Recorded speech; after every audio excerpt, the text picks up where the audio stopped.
Hi friends, welcome to my channel. હું છું ચંદ્રસિંહ। આજે આપણે એક નવા વિષય સાથે મળ્યા છીએ। આજે આપણે મૂળભૂત હકો વિશેની વાત કરીશું।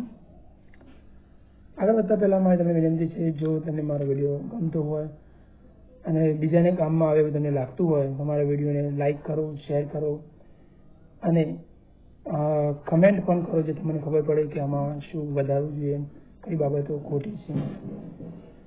ચાલો તો આપણે આગળ વધીએ। મૂળભૂત હકો બંધારણના ભાગ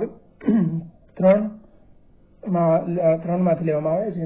અનુચ્છેદ 12 થી 32 સુધી મૂળભૂત હકો અહીં આપવામાં આવ્યા છે। હવે મૂળભૂત હકો આપણે બંધારણમાં લેવા ક્યાંથી લેવામાં આવે તો અમેરિકાના બંધારણમાંથી આને લેવામાં આવ્યા છે। હાલમાં ભારતના બંધારણમાં કુલ કેટલા 6 હકો છે। પહેલા એવું હતું કે બંધારણમાં કુલ 7 હકો હતા, પરંતુ અનુચ્છેદ 31 જેને સંપત્તિનો હક કહેવામાં આવતો હતો, એને 44માં બંધારણીય સુધારા દ્વારા 1978 મોરારજી દેસાઈ સરકારે એને નાબૂદ કર્યો। એટલા માટે હવે બંધારણમાં કુલ હકોની સંખ્યા કેટલી થઈ ગઈ છે? 6। હવે આગળ વધીએ તો અનુચ્છેદ 12 ની વાત કરીએ આપણે તો અનુચ્છેદ 12માં શેની વાત કરવામાં આવી છે? તો અનુચ્છેદ 12માં રાજ્યની વ્યાખ્યા આપવામાં છે। રાજ્ય એટલે શું? તો સંઘ સરકાર, રાજ્ય સરકાર, પંચાયત અને નગરપાલિકા ઉપરાંત જાહેર ખાનગી ભાગીદારીથી ચાલતા તમામ ઉપક્રમો જેને રાજ્ય તરીકે ઓળખવામાં આવશે। પછી અનુચ્છેદ 13 મુજબ તો 13 એ કાનૂનની વ્યાખ્યા આપે છે। કાનૂન એટલે કોને કાયદો ગણવામાં આવે એ અનુચ્છેદ 13માં અહીંયા દર્શાવ્યું છે। પછી આગળ જોઈએ સમાનતાનો હક। સમાનતાના હકમાં આપણને અનુચ્છેદ 14 જોઈએ તો અનુચ્છેદ 14 મુજબ કાયદા સમક્ષ સમાનતા અને કાયદાનું સમાન રક્ષણ। હવે કાયદા સમક્ષ સમાનતા એટલે શું? તો કાયદો દરેક વ્યક્તિ માટે સમાન છે, ચાહે वो ગરીબ हो કાં તો ધનવાન। પછી કાયદાનું સમાન રક્ષણ એટલે કોઈ પણ વ્યક્તિ ભારતની નાગરિક હોય તો એને કાયદાનું રક્ષણ સમાન રીતે મળે છે। જે રીતે મહિલા હોય તો એને પણ જેટલો હક છે એટલો જ હક પુરુષને પણ છે।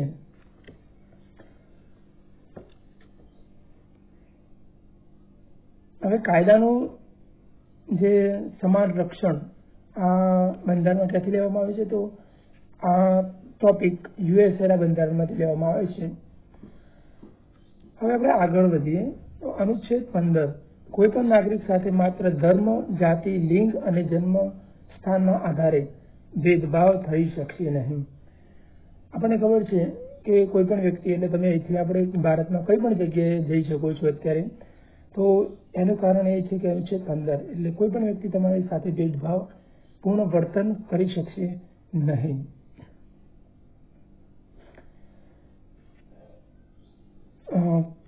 પણ અહીંયા એસસી, પછી એસટી અને ઓબીસી સાથે સરકાર શૈક્ષણિક સંસ્થાઓમાં આરક્ષણ આપી શકે છે। એટલે 15(4) મુજબ આ એસસી, એસટી અને ઓબીસીમાં શિક્ષણમાં આરક્ષણનું અહીંયા જોગવાઈ કરવામાં આવી છે। એના પછી આપણે જોઈએ અનુચ્છેદ 16 તો અનુચ્છેદ 16 શું કહે છે? તો જાહેર રોજગારીની તકની સમાનતા એટલે કે સરકારી જે ભરતી આવે છે એમાં દરેક વ્યક્તિને સમાન તક મળી રહેવી જોઈએ, બંધારણ અનુચ્છેદ 16માં લખેલું છે। પછી જુઓ અનુચ્છેદ 16(4) તો એ નોકરીમાં આરક્ષણ આપવામાં આવ્યું છે। આપણે જોયું હતું તમે એસસી, એસટી અને ઓબીસીમાં અમુક કેટેગરી અમુક ટકાવારી આપી છે, તો એ ટકાવારીમાં તમને નોકરીઓમાં આરક્ષણ આપવામાં આવ્યું છે। જે આપણે જોઈએ તો એસટી જે હોય, એસટી કેટેગરીમાં જે આવતા હોય ગુજરાતમાં કેટલા 15% અનામત છે અને જ્યારે ભારતમાં કેટલા 7.5% એમને અનામત છે। પછી એસસી જે હોય તો એને નોકરીમાં 7.5% અનામત છે ગુજરાતમાં, જ્યારે ભારતમાં એની ટકાવારી કેટલી છે? 15%। એના પછી આપણે જોઈએ તો ઓબીસી, તો ઓબીસીમાં કેટલા બધે ગુજરાત અને ભારતમાં 27% અનામત છે। એના સિવાય ઈબીસી તો એબીસીમાં કેટલા ટકા? તો 10% અનામતની જોગવાઈ કરવામાં આવી છે.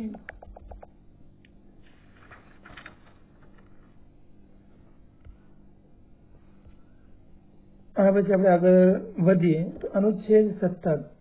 તો અનુચ્છેદ 17 મુજબ અસ્પૃશ્યતાનો અંત. તો અસ્પૃશ્યતાનો અંત એટલે કે જે આભડ છેઠ હજુ પણ ગામડામાં ક્યાંક જોવા મળે છે, તો એનો અંત લાવવો એ બંધારણમાં એની જોગવાઈ કરવામાં આવી છે. અને આના માટે 1955માં અસ્પૃશ્ય નિવારણ કાયદો લાવવામાં આવ્યો હતો. પછી આપણે જોઈએ 1989માં એક બીજો કાયદો લાવવામાં આવ્યો. એનું શું નામ છે? Atrocity act. એ કોના માટે લાવવામાં આવ્યો હતો? એસસી અને એસટી જે લોકો ખરા, અનુસૂચિત જાતિ અને અનુસૂચિત જનજાતિ, તો એમના રક્ષણ માટે આ કાયદો બંધારણમાં લાવવામાં આવ્યો હતો. જે મુજબ એમને કોઈ માનહાનિ એ પ્રકારનું વર્તન કે બોલી કરવામાં આવે તો સામેવાળી વ્યક્તિ પર ગુનો લાગી શકે છે. પછી આપણે જોઈએ કે અનુચ્છેદ 18 ખિતાબો કેલકાબોનો અંત. અનુચ્છેદ 18માં શું કહ્યું છે? તો જ્યારે ભારત અંગ્રેજોનો ગુલામ હતો ત્યારે ભારતીયો જે અંગ્રેજોના જે સારા કામ કરતા હતા, તો અંગ્રેજોને બિરદાવવા માટે અમુક ખિતાબ જેવો કે સરની ઉપાધિ આપતા. આપણે કોઈ ખાવ તમને સાંભળ્યું હશે સરની ઉપાધિ. પછી અમુક સ્પેશિયલ ગિફ્ટ આપતા, કોઈને મકાન આપતા, કાર આપતા. તો આ બધાનો હવે બંધારણ અનુચ્છેદ 18 મુજબ એનો નાબૂદ કરવામાં આવ્યું છે. હવે આપણે જોઈએ બીજા નંબરનો હક. તો બીજા નંબરનો હક શું કહે છે? સ્વતંત્રતાનો હક. હવે સ્વતંત્રતાનો હક અનુચ્છેદ 19 થી 22 સુધી લખવામાં આવ્યા છે. તો સૌપ્રથમ આપણે 19ને જોઈએ. તો 19ના બીજા કેટલાક આમાં નાના નાના બીજા સેક્શન મૂકવામાં આવ્યા છે, A, B, C, D, E અને G. તો એની આપણે થોડી વાત કરી લઈએ. તો અનુચ્છેદ 19(1) મુજબ વાણી અને અભિવ્યક્તિની સ્વતંત્રતા. એટલે કોઈ પણ વ્યક્તિ પોતાનો મત કોઈ પણની સામે રાખી શકે છે અને પોતાની જાતને અભિવ્યક્ત કરી શકે છે.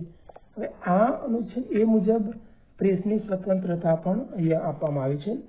બીજું એ કે અહીંયા વાણી અભિવ્યક્તિ, તમે બોલવાનો હક અનુચ્છેદ 1(a)માં આપવામાં આવે છે.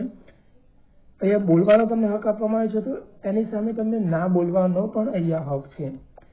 દાખલા તરીકે તમે કંઈક જે જગ્યાએ ઊભા છો ત્યાં ક્રાઇમ થાય છે. હવે ક્રાઇમ કરનાર વ્યક્તિ ભાગી જાય છે. હવે ત્યાં તમે ઊભા છો, તમે તમારી નજરે જોયું છે. હવે પોલીસ ત્યાં આવશે અને તમને કહે છે કે તમે આ ક્રાઇમ જોયું છે, તો એના વિશે મને જે ગુનેગાર છે એના વિશેની માહિતી આપો. હવે તમારે તમારો જીવનો જ જોખમ લાગતું હોય તો એ વ્યક્તિનો તમે ના દઈ શકો.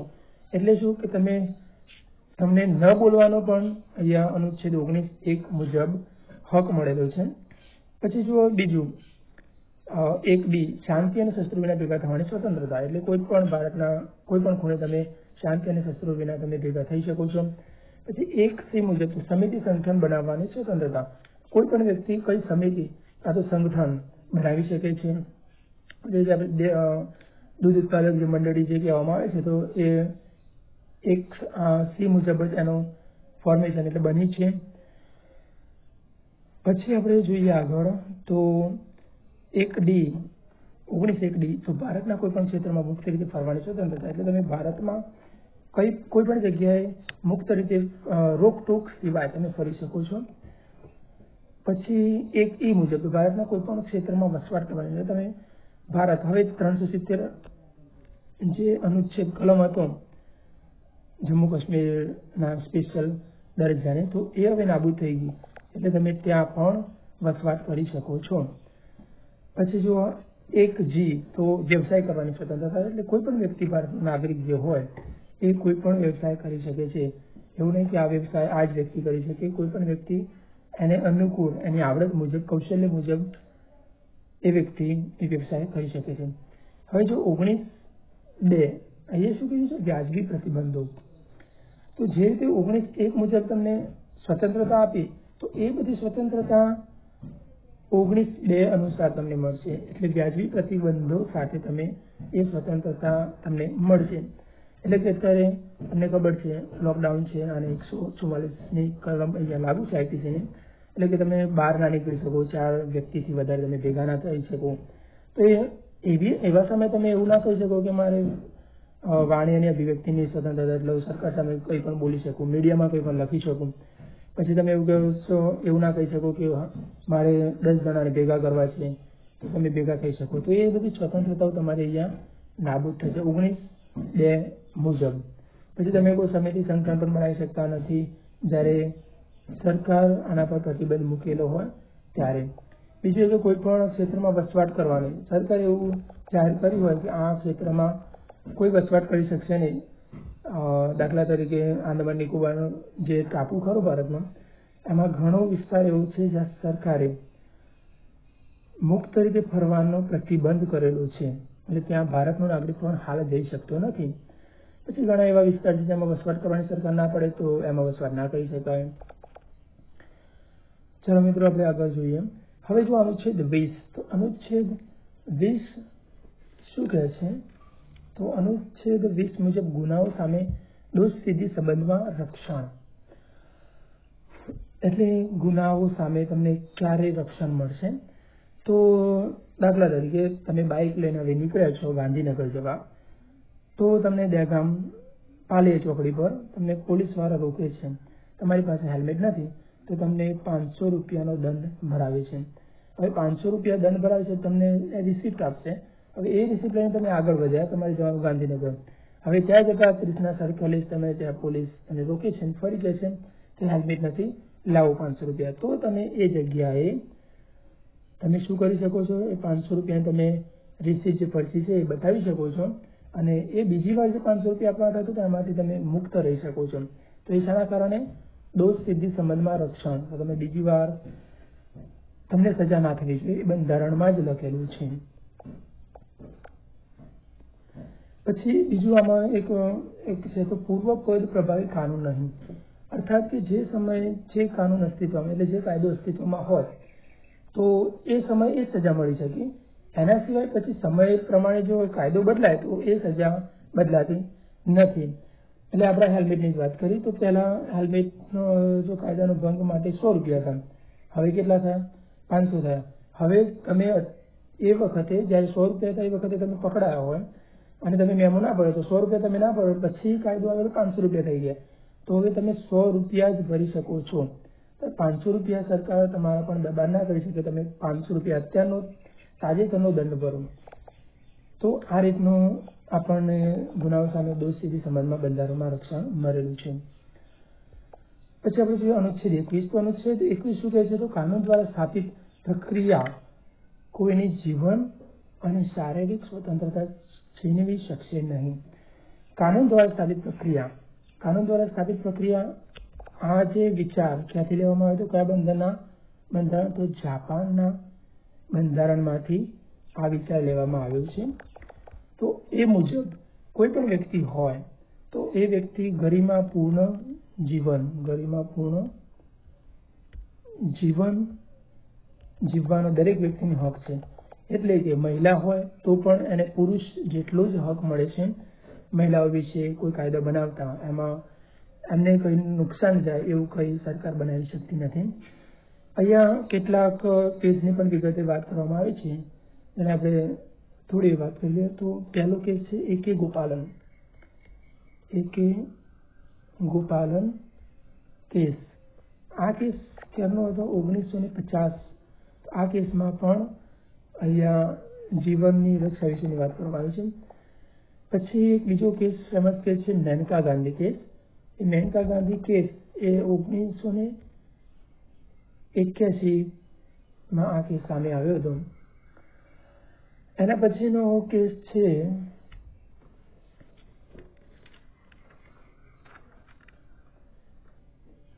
મેનકા ગાંધી કેસ.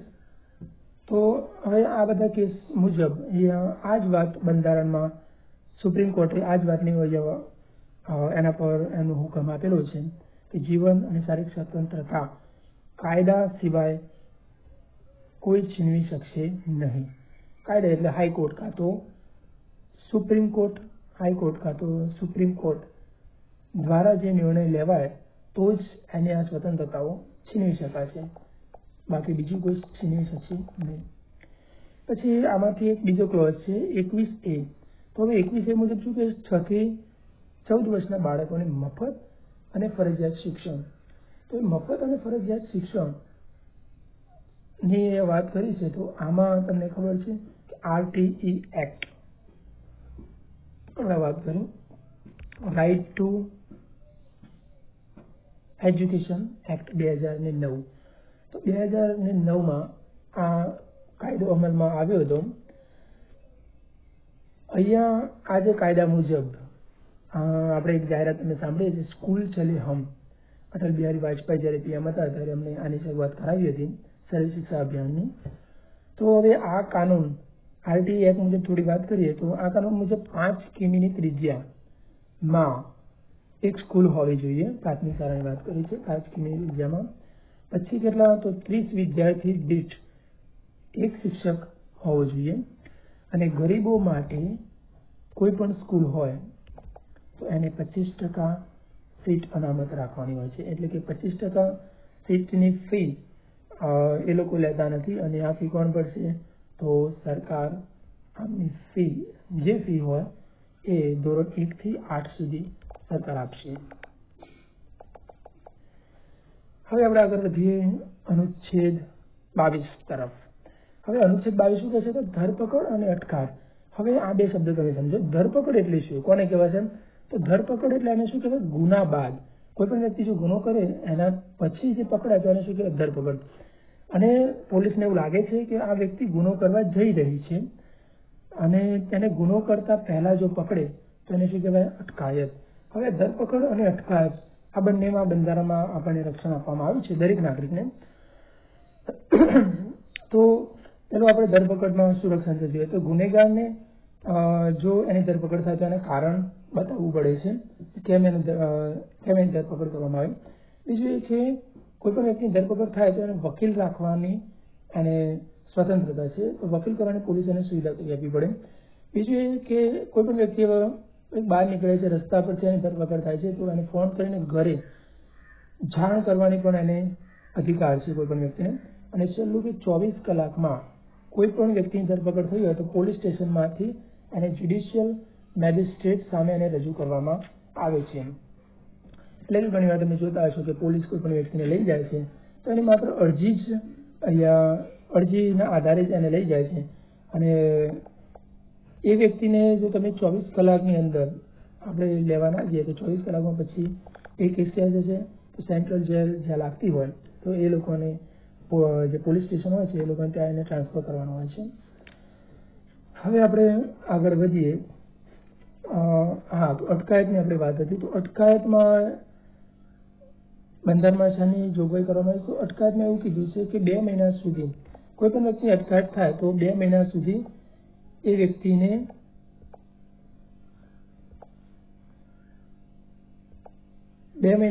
કોઈ પણ વ્યક્તિની અટકાયત એનાથી વધારે સમય માટે કરી શકાતી નહીં.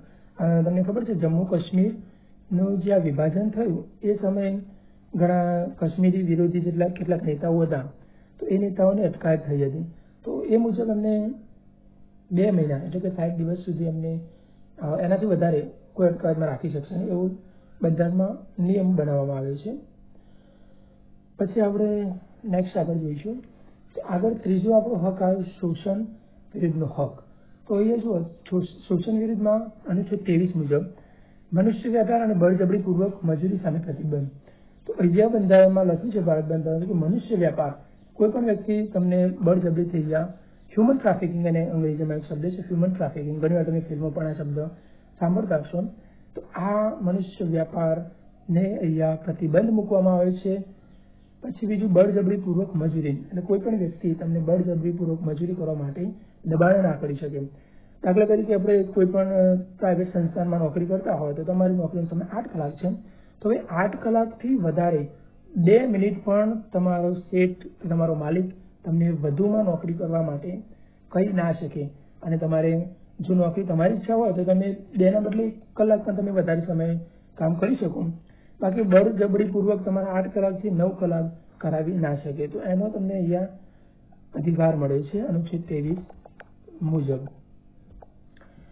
પછી અનુચ્છેદ 24. તો અનુચ્છેદ 24 શું કહે છે? અનુચ્છેદ 24 એ 21 એ જે આપણે આગળ છે એનો પૂરક કહેવામાં આવે છે આ અનુચ્છેદને. તો 14 વર્ષથી નાના બાળકોને જોખમી સાહસો અને ભારે ઉદ્યોગમાં કામ કરવા પર પ્રતિબંધ. એટલે કે 14 વર્ષથી નાના બાળકો હોય તો એ જોખમી સાહસ હોય, એટલે કોલસાની ખાણ હોય, પછી એવા કોઈ કારખાના જેમાં વજન વધુ ઊંચું કરવાનું હોય, તો પછી જેમાં રજકણો વધારે હોય, કેમિકલનું કોઈ કારખાનું હોય, તો એમાં 14 વર્ષથી નાના બાળકોને કોઈ પણ વ્યક્તિ કામ પર રાખી શકશે નહીં. અને જો કામ પર રાખે એમાંથી બાળકો પકડાય તો એને કાયદેસરની કાર્યવાહી કરવામાં એના પર આવી શકે છે. હવે બાળકોની વાત આવે તો બાળકો એમના રક્ષણ માટે બીજી એક આપણે કાયદાની વાત કરીશું તો એ છે પોક્સો. ઘણી વાર તમે આવો શબ્દ સાંભળ્યો છે, પોક્સો કાનૂન, એટલે prevention of child sexual offence.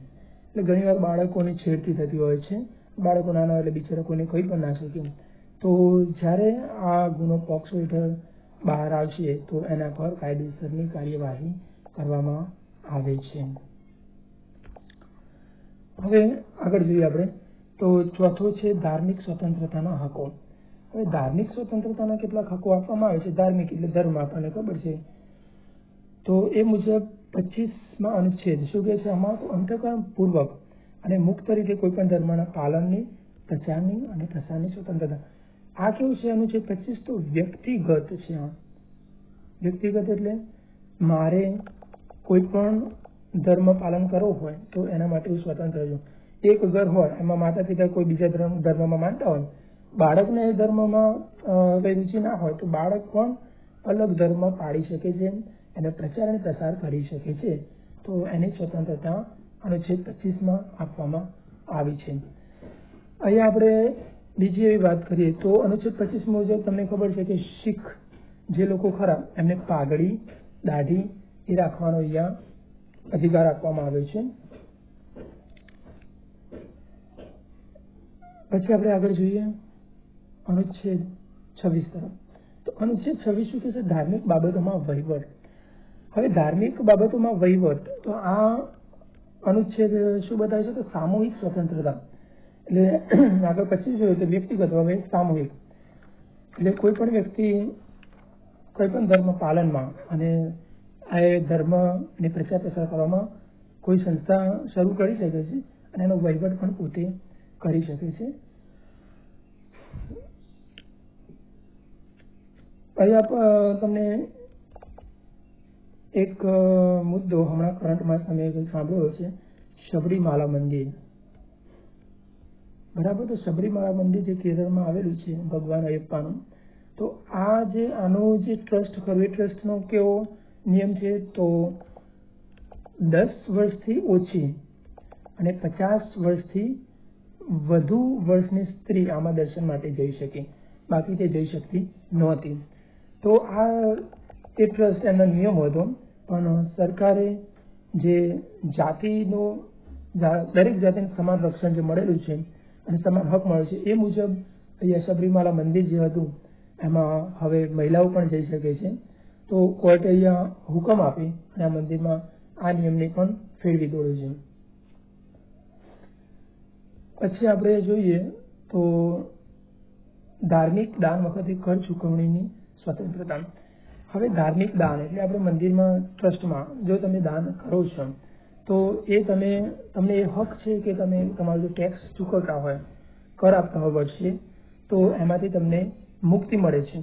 તો એ કઈ? તો ઇન્કમ ટેક્સની કલમ 80G મુજબ તમને એની મુક્તિ મળે છે, કર મુક્તિ મળે છે.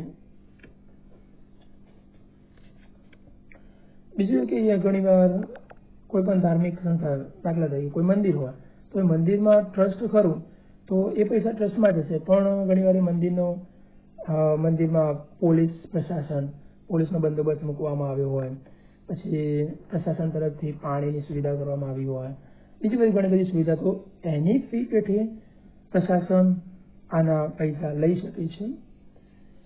પછી અનુચ્છેદ આપણે આગળ વધીએ તો અનુચ્છેદ 28 ધાર્મિક બાબતોની ઉજવણીમાં ગેરહાજર રહેવાની સ્વતંત્રતા. એટલે કોઈ પણ ધાર્મિક ઉજવણી હોય, કોઈ પણ ઉત્સવ હોય, તો એમાં દરેક વ્યક્તિને પોતાનો અધિકાર છે કે એમાં જોડાઈ પણ શકે છે અને ન પણ જોડાઈ શકે. એટલે કોઈ પણ નાગરિક એ પોતાની જાતે ફ્રી છે. હવે આગળ જોઈએ સાંસ્કૃતિક અને શૈક્ષણિક હકો. સાંસ્કૃતિક એટલે શું? તો સંસ્કૃતિ એટલે આપણા દેશમાં જે ધર્મ જ્ઞાતિના રીતે અલગ અલગ જે સંસ્કૃતિ જળવાઈ રહી છે, એ જે આપણે આદિવાસી સંસ્કૃતિ અલગ છે, એ આપણા કરતા અલગ છે. પછી દરેક જ્ઞાતિમાં અલગ અલગ સંસ્કૃતિ હોય, એમનું નૃત્ય, એમનું નાચગાન, બરાબર. તો આ જે ખરું એમાં એના રક્ષણ માટે એ વ્યક્તિઓને એમનો હક આપવામાં આવે છે. પછી બીજું શૈક્ષણિક હકો. આપણે શિક્ષણ આપણને કેટલાક હકો આપેલા છે એ આપણે વિગતે જોઈએ તો અનુચ્છેદ 29 મુજબ લઘુમતીના હિતોનું રક્ષણ. હવે 29 એ શું કે લઘુમતી. તો પહેલા તો લઘુમતી કયા કયા ધર્મ છે? તો સાદું અને સિમ્પલ. લઘુમતીમાં કોણ? તો હિન્દુ સિવાયની જેટલી જ્ઞાતિ છે એ બધાને લઘુમતી ગણવામાં આવી છે. દાખલા તરીકે આપણે જોઈએ તો ભારતમાં 7 ધર્મો છે લઘુમતી છે, તો મુસ્લિમ, શીખ, પારસી, ખ્રિસ્તી, બૌદ્ધ અને જૈન અને યહૂદી. આટલા 7 ધર્મો લઘુમતીમાં છે. બીજું એવું પણ કહેવામાં આવ્યું છે કે લઘુમતી એટલે મહિલાઓનો પણ અહીંયા સ્પેશિયલ પ્રોવિઝન મૂકવામાં આવે છે. તો મહિલાના હિતોનું પણ રક્ષણ થવું જોઈએ. એટલા માટે રાષ્ટ્રીય મહિલા આયોગ 1990માં એની સ્થાપના થઈ હતી. હવે મહિલાઓના રક્ષણ માટે તમને ખબર છે કે એક ફોન નંબર છે 181 કોઈ પણ મહિલાને ઘરેલું હિંસા થતી હોય તો 181 પર ડાયલ કરશે તો ત્યાંથી મહિલા પોલીસ ટીમ આવી અને એના હિતોનું રક્ષણ માટેના પ્રયત્નો કરશે. તો આ મહિલા માટે આ બધા કાયદા બનાવવામાં આવ્યા છે. હવે આપણે જોઈએ એક ધાર્મિક લઘુમતી. તો હવે બીજું એક આપણે જોઈએ કે ભાષાઈ લઘુમતી. બરાબર, ભાષામાં પણ લઘુમતી હોઈ શકે છે. દાખલા તરીકે આપણે ગુજરાતમાં ગુજરાતી બહુમતીમાં છે, જ્યારે ગુજરાતી સિવાયની ભાષા એટલે કે હિન્દી લઘુમતીમાં છે. પછી બીજી મરાઠી આપણે લઈએ તો મરાઠી લઘુમતીમાં છે. તો મરાઠી લોકો ખરા એ ગુજરાતીમાં એમનું શોષણ ના થાય એ માટે અમને કેટલાક હકો મળેલા છે અને એ કહેવાય ભાષાઈ લઘુમતીમાં. હવે આપણે આગળના ટોપિક પર જઈએ. આગળ છે અનુચ્છેદ 30 લઘુમતી શૈક્ષણિક સંસ્થાઓ સ્થાપવાનો અને વહીવટ કરવાનો હક. લઘુમતી જે વ્યક્તિઓ છે આપણે આગળ જોયા 7 ધર્મો, એ લોકો પોતાની સંસ્થાઓ સ્થાપી શકે છે અને એનો વહીવટ પણ પોતાની રીતે કરી શકે છે. હવે આ વહીવટ કરવાનો બરાબર વહીવટ કઈ રીતે થશે? તો જે સરકારની ગ્રાન્ટ મેળવતી સંસ્થા હોય અને સરકાર દ્વારા સીધી ચાલતી સંસ્થા હોય તો એના પર સરકારનું પ્રભુત્વ હશે. પણ જે સંસ્થાઓ પ્રાઇવેટ સંસ્થા દ્વારા ચાલતી હોય તો એના પર સરકારનું કોઈ પ્રભુત્વ હશે નહીં. એટલે કે સરકારના નિયમો તે લોકો ન પણ માની શકે. પણ આમાં સરકાર તો સરકાર જ છે. તો આમાં લઘુમતી માટે જે શૈક્ષણિક સંસ્થાઓ સ્થાપી શકશે, એટલે કે લઘુમતી એમની યુનિવર્સિટી સ્થાપી શકશે. જે રીતે તમને કહું તો અલીગઢ મુસ્લિમ યુનિવર્સિટી, પછી છે જામિયા મિલિયા યુનિવર્સિટી, આ બધા બધી યુનિવર્સિટી એ લોકો સ્થાપી શકે છે. મુસ્લિમોમાં બીજું મદ્રેસા, જે આપણે સ્કૂલોમાં અભ્યાસ થાય છે એ રીતે એ લોકો એમના બાળકોને મદ્રેસામાં એમના ધર્મનું જ્ઞાન આપે છે, સાથે સાથે આપણે જે ભણીએ છીએ એનું પણ ધ્યાન આપે છે. તો આ અહીંયા સરકારે એમને સ્પેશિયલ પ્રોવિઝન લઘુમતીને આપ્યું છે. પછી આગળ આપણે જોઈએ તો બંધારણીય ઇલાજોનો હક. બંધારણીય ઇલાજો અનુચ્છેદ 32 મુજબ કોઈ પણ નાગરિકને પોતાના હકનો ભંગ થશે તો એના રક્ષણ માટે શું કરી શકે? રીટ કરી શકે. હવે રીટ ક્યાં થાય? તો રીટ આપણે 2 જગ્યાએ કરી શકીશું. એક તો હાઈકોર્ટ, સૌપ્રથમ આપણે અહીંયા જવાનું હોય, પછી અહીંયા તમારી જો કોઈ વાત ન સાંભળે તો ક્યાં જઈશું? Supreme court. હવે આગળ વધતા પહેલા હું તમને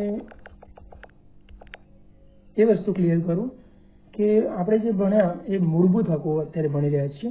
આના સિવાય બંધારણીય હકો છે. તો બંધારણીય હકો એટલે શું? તો બંધારણીય હકો બંધારણમાં તમને આપવામાં આવે તો અનુચ્છેદ 301 મુજબ તમને સંપત્તિ રાખવાનો હક આપેલો છે. સંપત્તિ તમે પ્રોપર્ટી રાખી શકો છો. બરાબર, કોઈ પણ વ્યક્તિ તમે પ્રોપર્ટી રાખવા માટે ના ન કહી શકે. પછી 326 મુજબ આપણે જે વોટિંગ કરવા જઈએ છીએ, મત આપવા, એ તમને બંધારણીય હક છે, એટલે કોઈ તમને મત આપતા રોકી ના શકે, અને જો તમને રોકવાનો પ્રયત્ન કરશે તો તમે એની સામે કાયદેસરની કાર્યવાહી કરી શકો છો. તમે ત્યાં હાઈકોર્ટમાં જઈ શકો છો. પછી બીજું એ છે કે અનુચ્છેદ 265 મુજબ કોઈ પણ નાગરિક પર કર નાખતા પહેલા સરકારે શું કરવું જોઈએ? બંધારણમાં સુધારો લાવવો પડશે. એટલે કે સંસદમાં જો મંજૂર થાય તો કર લાગુ કરી શકાય છે, બાકી કોઈ પણ આડકતરી રીતે કોઈ પણ કર લાગી શકશે નહીં. હવે આપણે વાત જ આવી છે સુપ્રીમ કોર્ટ અને હાઈકોર્ટની, તો થોડી એવી વાત કરી લઈએ. સુપ્રીમ કોર્ટ જે ખરી એ શું કરે છે? તો મૂળભૂત હકોનું રક્ષણ કરે છે. આપણા આજે અત્યારે જોયા એ બધા હકોનું રક્ષણ મૂળભૂત કરે છે. જ્યારે હાઈકોર્ટ એ શું કરશે? તો મૂળભૂત હકો ઉપરાંત બંધારણીય હકોનું રક્ષણ પણ કરશે. એટલે કે વોટ આપવા તમને કોઈને ના પાડે તો તમે સીધા જ ક્યાં જઈ શકો છો? હાઈકોર્ટમાં જઈ શકો છો, અને એનું નિરાકરણ તમને હાઈકોર્ટ લાવી આપશે. હવે આ રીટ જે બાબત છે, તો રીટ કયા દેશમાંથી લેવામાં આવી? આ રીટકરણ બાબત તો એ લેવામાં આવે છે બ્રિટન. એટલે જેને પહેલા ઇંગ્લેન્ડ કહેવાતું, આજે એનું સેન્ટર લંડન છે, તો એના બંધારણમાં ત્યાં લેવામાં આવી છે. હવે તો આ રીટ કેટલા પ્રકારની છે એ જોઈ લઈએ આપણે. તો 5 પ્રકારની રીટ છે. કારોબારી સામે બહાર પડતી આ 2 રીટ તમને કહું તો, એક હેબિયસ કોર્પસ. હેબિયસ કોર્પસ એનો અર્થ આપણે શું થશે? તો to have the body of, એટલે કે શરીરને હાજર કરો. એટલે કોઈ પણ વ્યક્તિ સામે તમે આ રીટ કરી શકો છો. કારોબારી સામે આ રીટ કરી શકો છો. એટલે ઘણી વાર એવું હોય કે કોઈ પણ વ્યક્તિ ગુમ થયું હોય તો, કાં તો તમે ઘણી ફિલ્મોમાં જોયું છે કે પોલીસ એને કિડનેપ કરી લે છે, અને જે વ્યક્તિ ગુમ થયો એના પરિવારજનો ખબર હોય કે આ પોલીસે લીધી, તો એ વ્યક્તિ પોલીસ સામે હાઈકોર્ટમાં રીટ કરી શકે છે અને કહી શકે છે કે શરીર હાજર કરો. પછી આપણે જોઈએ બીજા નંબરની રીટ છે તો મેન્ડેમસ, પરમાદેશ. પરમાદેશ એટલે કે આ રીત માત્ર કોની સામે કરી શકાશે? તો આ રીત સરકારી અધિકારી કે જાહેર અધિકારી સામે લાવી શકાય છે. એ ખાનગી અધિકારી સામે તમે આ રીત ના કરી શકો પરમાદેશની. હવે આગળની આપણે બીજી રીત જોઈએ તો કો વોરંટો, એટલે અધિકાર પૂછવા. જ્યારે તમને ક્યાંક એવું લાગતું હોય કે કોઈ પણ સરકારી અધિકારી છે, સરકારી અધિકારી તમને એવું લાગતું હોય કે આ પૈસા આપીને અહીંયા નોકરી લાગે છે, તો તમે એના સામે હાઈકોર્ટમાં રીટ કરી શકો છો, અને એની પાસે છે કઈ રીતે નોકરી લાગ્યો, એ ખરેખર એને પરીક્ષા આપી છે કે નહીં, તો એની હાઈકોર્ટ તપાસ કરી શકે છે. અને જો એમાં ગુનેગાર સાબિત થાય તો એના સામે સરકાર સજા કરી, એના સામે હાઈકોર્ટ સજા પણ ફરમાવી શકે છે. પછી આગળનું જોઈએ તો પ્રોહિબિશન. પ્રોહિબિશન એટલે પ્રતિષેધ. પ્રતિષેધ એટલે એવું કે ક્યારેક એવું બન્યું હોય, બરાબર, કોર્ટની ભૂલમાં કોઈક નિર્ણય આપી દીધો નીચલી કોર્ટે, તાલુકા કાં તો જિલ્લા લેવલની કોર્ટે, તો ઉપલી હાઈકોર્ટ એને શું કરી શકે છે? એને ઓર્ડર કરી શકે છે ત્યાં નિર્ણય હવે તમે પ્રતિષેધ કરી શકો, એટલે તમે આમાંથી આગળ ના વધી શકો, અહીંયા તમારે આ કેસ સમાપ્ત કરવો પડશે. તો આ પ્રતિષેધ. પછી છેલ્લી આપણે રીત જોઈએ તો સર્સેરોરી, એટલે કે ઉત્પ્રેક્ષણ. ઉત્પ્રેક્ષણ એટલે શું? તો ક્યારેક તમે અહીંયા જિલ્લા અદાલતમાં ગયા હોય, જિલ્લા અદાલતમાં તમને કોઈ હુકમ આપવામાં આવે તો એ હુકમ તમને માન્ય ન લાગે, એટલે તમને એવું લાગે કે હજુ મારે જે ન્યાય મળવો જોઈએ, ન્યાય તમને હજુ મળ્યો નથી, તો એના માટે તમે ક્યાં જશો? જિલ્લા અદાલતથી જશો સીધા હાઈકોર્ટમાં. તો હાઈકોર્ટ તમને આ જે કાર્યોમાં તમને જે હુકમ આપ્યો હોય, તો હાઈકોર્ટ આ હુકમને દબાવી શકે, એવું એના પર ઓર્ડર કરી શકે કે તમે આ જે હુકમ કરો, આ તમારો કેસ એ ઉપર તરફ મોકલો, એટલે અમને હાઈકોર્ટને ટ્રાન્સફર કરો, હવે તમારે આ કેસમાં કોઈ લેવા દેવા નથી, બરાબર. તો આ રીતે આપણને બંધારણમાં આટલા હકો મળેલા છે. હવે આપણે હકોની તો વાત કરી. હવે જે તાજેતરમાં અહીંયા કોરોનાની મહામારી ચાલી રહી છે, તો એમાં લોકડાઉન પણ છે. ગઈ રાતથી આપણને ખબર છે કે અમદાવાદમાં દૂધ અને દવા સિવાય તમામ વસ્તુઓને બંધ કરવામાં આવી છે. શાકભાજી બધી વસ્તુ બંધ કરવામાં આવે, એટલે અમદાવાદમાં કર્ફ્યુ લગાવવામાં આવ્યું છે. તો હવે આ કર્ફ્યુ જે લાગે તો કર્ફ્યુને આપણે શું કહેવાય, એક લશ્કરી કાનૂન પણ કહેવાય, જે બ્રિટનમાંથી લેવામાં આવ્યો હતો. તો આ લશ્કરી જ્યારે કાનૂન લાગુ થયો હોય તો એ વખતે તમારા મૂળભૂત હકો, આજે આપણે આગળ શીખ્યા મૂળભૂત હકો, તો બધા હકો તમારા છીનવાઈ જાય છે. એટલે તમે આ વખતે અત્યારની જે આ પરિસ્થિતિમાં તમે બંધારણને લઈ અને સુપ્રીમ કોર્ટ કાં તો હાઈકોર્ટમાં જશો કે મને આ હક નથી મળતો, મારે બહાર નીકળવું છે પણ સરકાર નીકળવા નથી દેતી, તો એ બાબતે જ્યારે આ આઈપીસીની 144 અનુચ્છેદ CRPCની 144ની કલમ લાગુ હોય ત્યારે જો બહાર નીકળવાનો હુકમ ન હોય તો આપણા બધા હકો નાબૂદ થઈ જાય છે. બીજું એ કે આ જે આપણે બંધારણીય હક અને મૂળભૂત હક જે આપણને મળ્યા છે દરેક નાગરિકને, તો એ હકો એમાંથી કેટલાક હકો પોલીસ બળ કે લશ્કરી બળ કે અર્ધ લશ્કરી બળ એ લોકોને આ હકો મળતા નથી. ચાલો મિત્રો, આપણે આજે ઘણું શીખ્યા. મારો વિડીયો પણ ઘણો લાંબો થઈ ગયો એવું મને લાગે છે, પણ એ છતાં પણ જો આ વિડીયોમાંથી તમને ઘણું જાણવા મળ્યું હોય, કંઈક નવું શીખવા મળ્યું હોય તો મારા વિડીયોને લાઈક કરજો, શેર કરજો, અને જો ચેનલ હજુ સુધી સબસ્ક્રાઈબ ન કરી હોય તો એને સબસ્ક્રાઈબ કરો. થેન્ક યુ, ધન્યવાદ, નમસ્તે, સ્ટે હોમ, સ્ટે સેફ. જય ભારત, જય હિન્દ.